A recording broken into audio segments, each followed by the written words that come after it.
नमस्कार, आप देख रहे हैं प्रदेश हलचल में हूं आपके साथ महेश जैन। चुनावी माहौल मिशन 2023 की जंग, भाजपा हो या कांग्रेस, दोनों ही पार्टी के प्रत्याशी जो हैं चुनावी मैदान में जाकर जन जन संपर्क कर रहे हैं और जीत का दावा किया जा रहा है।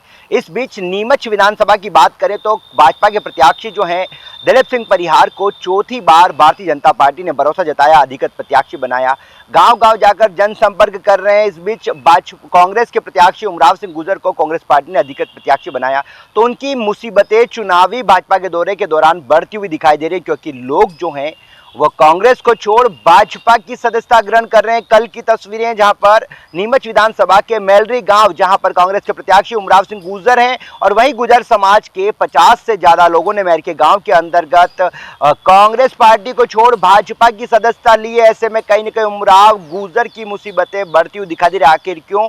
जो सालों से कांग्रेस में थे वो भाजपा का दामन थाम रहे हैं। चलिए, अधिक जानकारी के लिए इस वक्त हमारे साथ में दिलीप सिंह जी परिहार में इनसे बात करेंगे। क्या कुछ कहना है चुनावी माहौल को लेकर, क्या तस्वीरें हैं और कि लगातार लोगों के बीच जा रहे हैं, क्या लग रहा है चुनावी माहौल क्या कह रहा है? कांग्रेस डूबता हुआ जहाज है, उसमें कोई बैठना नहीं चाहता है। और हम देख रहे हैं जो लोग 50-50 साल से कांग्रेस से जुड़े हुए थे, वो भारतीय जनता पार्टी और देश के प्रधानमंत्री माननीय नरेंद्र मोदी जी की रीति नीति को लेकर और भारतीय जनता पार्टी के परिवार में शामिल हो रहे हैं। आपने देखा होगा अभी सिरखेड़ा में के लोग भी कछावा परिवार के लगभग 100 लोग भारतीय जनता पार्टी में आए। कल जब मैं मेलकी में गया अपने दौरे में, तो बहुत पुराने पटेल साहब माननीय संग्राम सिंह जी जो माने हुए हैं वहाँ के, वो 50 सालों से कांग्रेस की सेवा कर रहे थे, मगर देश की प्रधानमंत्री नरेंद्र मोदी की रीति नीति, सबका साथ, सबका विकास, सबके विश्वास और सनातन संस्कृति को लेकर वो भारतीय जनता पार्टी में शामिल हुए हैं। मैंने उनका स्वागत किया, वंदन किया, उनके परिवार के जो लोग आए उनको भी गले लगाने का काम किया है और ये विश्वास दिलाया है कि सेवा के क्षेत्र में हम कहीं पीछे नहीं रहेंगे। निश्चित ही भारतीय जनता पार्टी आज जिस हिसाब से बढ़ रही है, उस हिसाब से लगता है कि कहीं न कहीं हमारी जो विचारधारा है, उस विचारधारा से लोग प्रभावित होकर और भारतीय जनता पार्टी के परिवार में जुड़ रहे हैं। अभी आप लगातार जो दौरे पे जा रहे हैं, उसके साथ ही कांग्रेस प्रत्याशी बोल रहे हैं कि दिलीप सिंह परिहार के कार्यकाल में विकास नहीं हुआ, भाजपा सरकार ने विकास नहीं कराया। इसको लेकर क्या कुछ कहेंगे आप? भारतीय जनता पार्टी का विकास बोलता है, आप अब उनको नज़र नहीं आएगा, क्योंकि भारतीय जनता पार्टी की नीमच की सड़कें बोल रही है, गांव-गांव में सड़कें बोल रही है, नीमच का मेडिकल कॉलेज बोलता है, माँ भादो माता का कॉरिडोर बोलता है, पायलट ट्रेनिंग सेंटर बोलता है, औद्योगिक क्षेत्र बनता है, किसानों के लिए नई कृषि मंडी बोलती है कि हाँ विकास हुआ है, न्यायालय की बिल्डिंग बोलती है, तहसील की बिल्डिंग बोलती है, जीरन में जो बेटियों बेटों के लिए वनांचल के लिए कॉलेज बनाया, उसके बिल्डिंग बनाई है और वहाँ तीनों फैकल्टी हमने खोली है।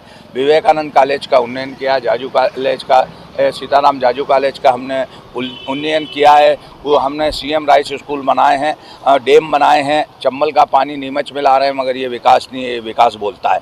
तो विकास तो दिखता है और जनता है, पब्लिक है जो सब जानती है, कांग्रेस के कहने से कुछ नहीं होता है। किसानों की बात करें तो कांग्रेस कह रही है कि पिछली बार किसानों का कर्ज माफी करा था किसान कांग्रेस के साथ में, ऐसे में किसान सरकार बनाने में अहम भूमिका। आप भी लगातार जनसंपर्क जा रहे हैं, किसानों का क्या रुख है, क्या पीड़ा अपने को बता रहे हैं? किसान ने कहा है कि कमलनाथ जी ने हमें ओवरड्यू कर दिया था, उनने हमसे वादा किया था 2 लाख के कर्ज माफ़ करने का, स्व सहायता समूह, बेरोजगारों को भत्ता देने का लंबा चौड़ा वचन पत्र दिया था और वचन पत्र में जनता आ गई थी, भोला भला किसान रहता है और उसको ओवरड्यू किया।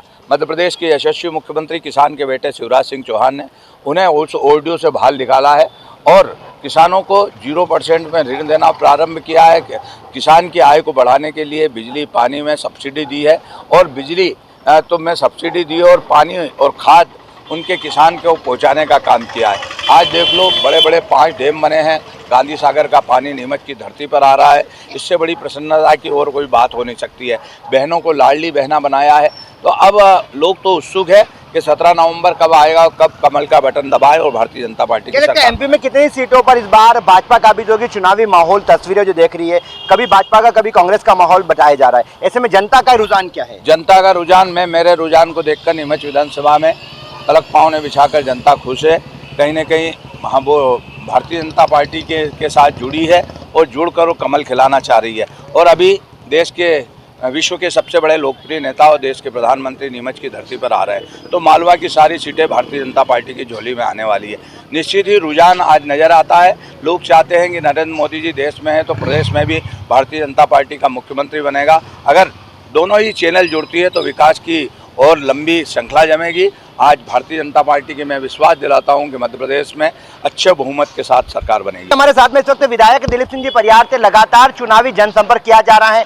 लोग कांग्रेस छोड़ भाजपा में भाजपा का दामन थाम रहे हैं। ऐसे में चुनावी जनसंपर्क जारी है। कांग्रेस से उमराव सिंह गुजर के नाम पर कांग्रेस पार्टी ने अधिकृत प्रत्याशी की मोहर लगाई है। अब देखना होगा चुनावी मैदान में भाजपा और कांग्रेस दोनों प्रत्याशी हैं, कौन सी पार्टी का विधायक बनता है और प्रदेश में किसकी सरकार बनती है।